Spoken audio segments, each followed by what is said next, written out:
that what is the public purpose served in changing the law? So let's just start from there. Is that a fair thing to do? That if you're going to make the case, that you need to make the case as to why the law should be changed, right? Yeah. Anybody disagree with that? Yeah.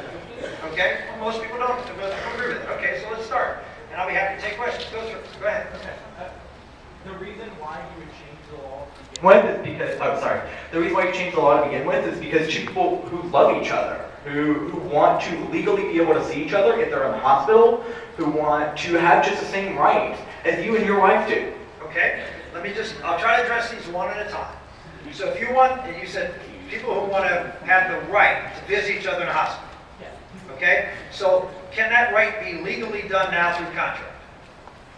Yes, it can. So now let's move to the next. So we can do this already. So what's another reason? Go ahead. Sure you do. You have a legal right under marriage to be able to visit, and you can contract with that. You can have a contract written up that you can give that right to somebody else, any person, or multiple people if you want. Go ahead. All right, how about the ideas that all men are created equal and like the rights to happiness and liberty?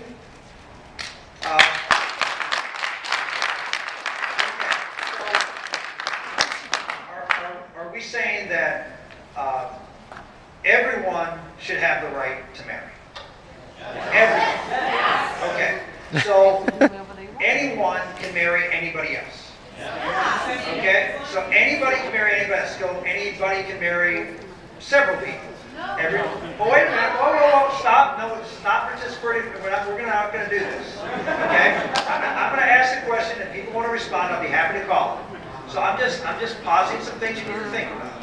So if everybody has the right to be happy, so if you're not happy unless you're married to 5 other people, is that okay? I'm asking her. Is that okay? Well, no, I'm asking the question. If what you said was every person has a right to their own happiness. So, no, it's not irrelevant. No one's being. All right, maybe we can't do this. I'm happy to engage in a discussion, and I'm calling up people, and I'll give people a chance to answer. But we're going to have a civil discussion, and we're going to move on to another question. Okay? So, my question to you is that if your point is people should be allowed to do whatever makes them happy, right? Is that what you just said? As long as they don't harm other people. Okay, so if they're not harming other people, who determines whether they're harming people? It's like anybody can understand. Well, so everybody can understand it. Oh.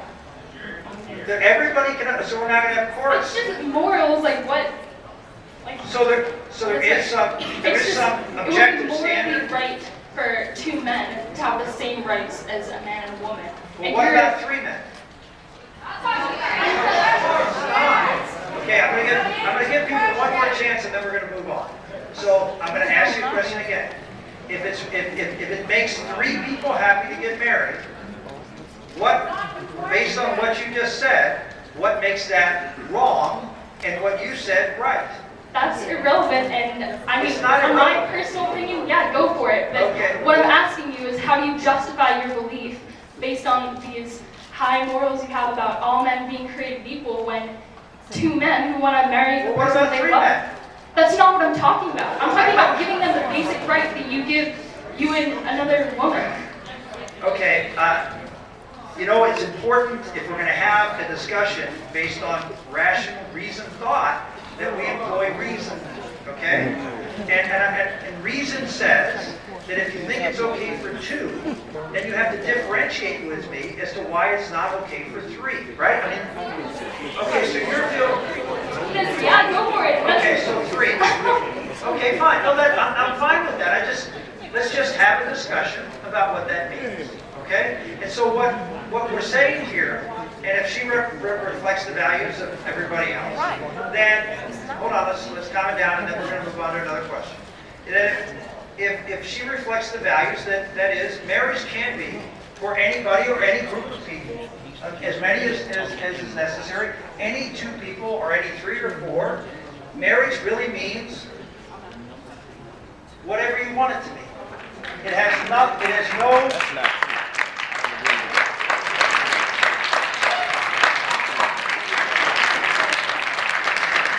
okay, and that's fine. And here's my point of view. Now, if we're done talking about this issue, we're going to move on to something else. Here's what I would just suggest. Go out and make that case.